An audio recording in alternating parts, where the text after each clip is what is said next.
2 কোটির কাছে মার খাচ্ছেন 200 কোটি। কারণটা কি? সমস্যাটা কোথায়?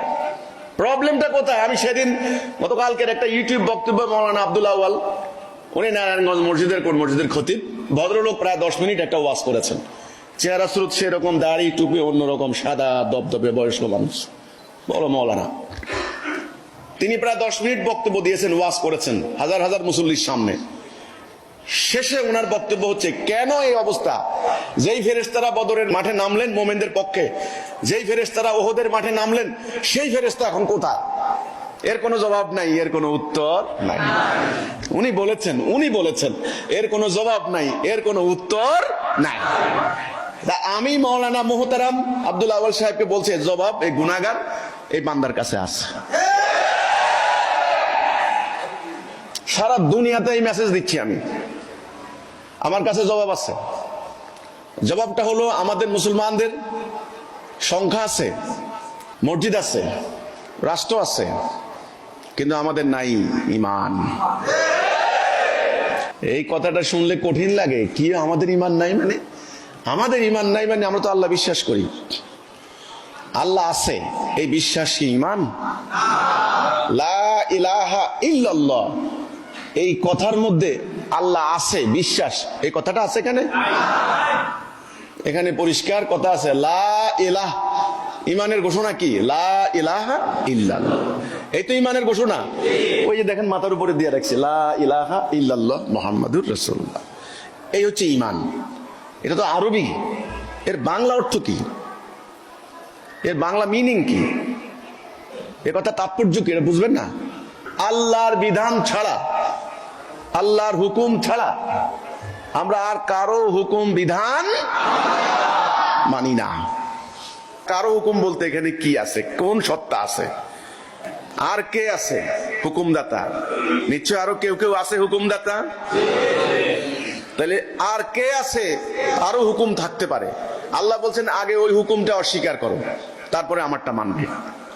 তাহলে আগে মানার কথা আসতেছে না আগে অস্বীকার? আগে অস্বীকার।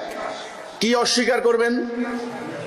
আল্লাহর হুকুমের বিপরীত, গায়রুল্লাহ, আল্লাহর হুকুমের বিপরীত, শিরিক কুফর, যেটা আল্লাহ নাযিল করেননি, যেটা আল্লাহর বিধান নয়, আল্লাহর হুকুম নয়, এই সমস্ত কিছু আগে তুমি অস্বীকার করবা। যে কোনো জমিনে আপনি ধান রোপণ করতে যাবেন, আগে কি ধান ফেলে দিবেন না ঘাস পরিষ্কার করবেন? যেই কোনো কৃষক আগে বলবেন যে আগে মাঠ পরিষ্কার করো। দেখবেন মাছ চাষ করতে গেলেও পুকুরে কি করে? আগে আবর্জনা পরিষ্কার করে, মেডিসিন দেয়, ক্ষতিকর প্রাণী মেরে ফেলে। এটাই নিয়ম। আল্লাহ তাআলা সৃষ্টির মধ্যে প্রাকৃতিক নিয়মের ব্যতিক্রম নাই। আমাদের মুসলমানদের এই সমস্যাটা হয়েছে। লা ইলাহা ইল্লাল্লাহ, ইলাহের মিনিং কি? এই কথাটা ভালো করে বুঝতে হবে। ইলাহ, আল্লাহ রব, আল্লাহ মালিক, আল্লাহ খালেক, আল্লাহ জব্বার, আল্লাহ রহমান, আল্লাহ রহিম। কিন্তু কলেমার মধ্যে কি রহমান রহিম আছে? লা রহিম ইল্লাল্লাহ, লা জব্বার ইল্লাল্লাহ, লা রব ইল্লাল্লাহ, লা খালেক ইল্লাল্লাহ, কিচ্ছু নাই। কলেমাতে কি আছে? লা ইলাহা ইল্লাল্লাহ শব্দটা আছে, ইলাহ। তাহলে রবের অর্থ আর ইলাহর অর্থ কি এক? মাবুদ।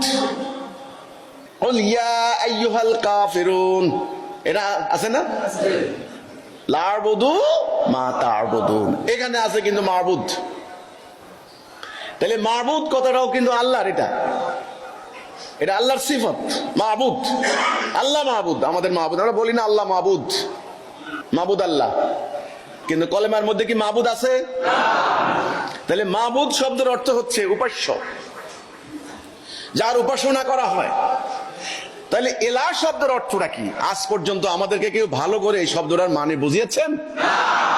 না, বলেছেন যে লা ইলাহা ইল্লাল্লাহ মানে আল্লাহ ছাড়া কোনো মাবুদ নাই। তো কেমনে হইলো? আরেকটা মাবুদ তো ওখানে আছে, এটা হলো নাকি একটা আরবি দিয়ে আরেকটা?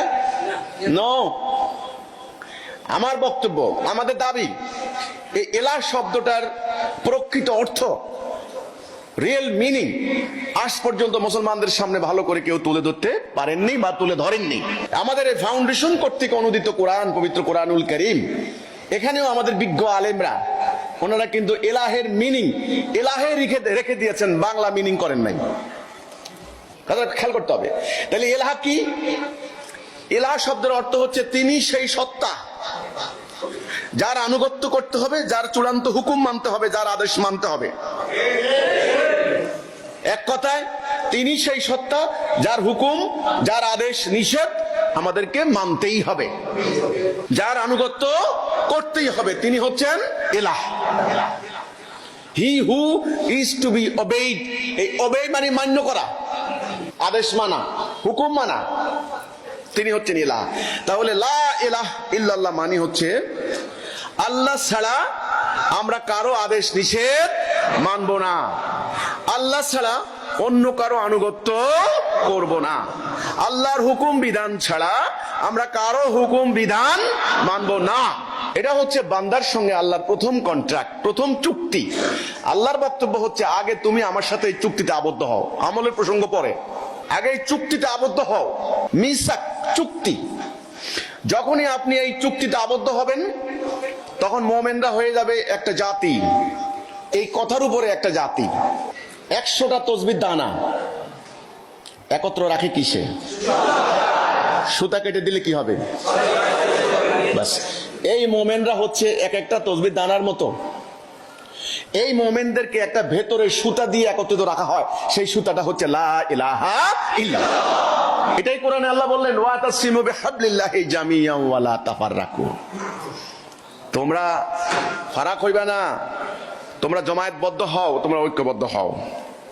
আজকে যদি এই ঈমানের উপরে, এই কথার উপরে আপনারা ঐক্যবদ্ধ হতেন, ইন্দোনেশিয়া থেকে আটলান্টিকের তীর সেই কাসাব্লাঙ্কা পর্যন্ত, সেই উরাল পর্বতমালা থেকে ভারত মহাসাগর পর্যন্ত, সেই চীনের জিনজিয়াং উরুমসি থেকে শুরু করে সেই নাইজেরিয়া, চাঁদ, গিনি পর্যন্ত, মধ্য আফ্রিকা পর্যন্ত, যদি আপনারা যদি ঐক্যবদ্ধ থাকতে পারতেন এই কথার উপরে, সমগ্র দুনিয়া আপনাদের কমান্ডে চলতো।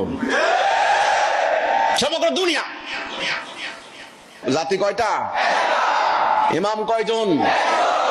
হুকুম চলবে কার? বাস। হিসাব কি কঠিন না সহজ?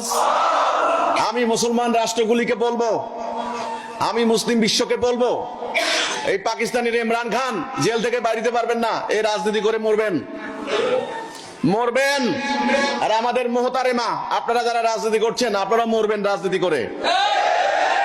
পরিস্থিতি খুব খারাপ, টানাটানি করবে চীন, রাশিয়া, ইন্ডিয়া, আমেরিকা, ইউরোপ। আপনার হাত পা মাথা ছেড়ে টুকরা টুকরা করে ফেলবে, থাকতে পারবেন না।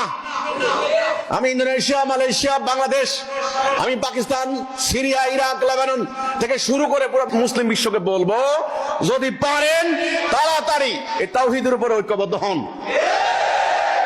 ঐক্যবদ্ধ হবেন তো বাঁচবেন, নাইলে বাঁচতে পারবেন না। ওয়ার্ল্ড ব্যাংক আপনাদের না, ওয়ার্ল্ড ব্যাংক ওদের, এটা ওদের সমিতি, ওরা টাকা জমা করেছে ওদের জন্য, আপনাকে সুদে দিচ্ছে। IMF কি আপনার না ওদের? ওদের। জাপান, জাইকা কি ওদের না আপনাদের? ওদের। আপনি সুদ দিবেন আর আপনাকে তারা করুণা করবে, সুদের জালে আপনাকে আটকায় দিবে। অলরেডি বাংলাদেশ বর্তমানে $100 বিলিয়ন ঋণ, কল্পনা করতে পারবেন না। বাংলাদেশ বিক্রি হয়ে গেছে অলরেডি। মনে করেন এই মুহূর্তে যে বাচ্চা জন্ম নিচ্ছে 40,000 টাকা থেকে 50,000 টাকা তার মাথার উপরে ঋণ। আগামী দিন ট্যাক্সের চাপে পাগল হয়ে যাবেন।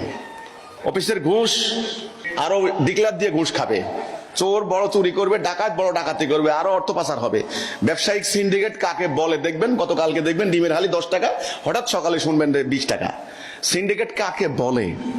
চতুর্দিক থেকে জুলুম, অন্যায়, অবিচার আপনার উপরে নেমে আসবে, কিচ্ছু করতে পারবেন না। এই অন্যায় বন্ধ করার জন্যই রাহমাতাল লিল আলামিনের আবির্ভাব হয়েছে, আপনি তসবির দানা টপকানোর জন্য নয়। এই অন্যায় বন্ধ করার জন্যই রাহমাতাল লিল আলামিন তলোয়ার ধারণ করেছেন। এই অন্যায় বন্ধ করার জন্যই রাহমাতাল লিল আলামিন যুদ্ধ করেছেন।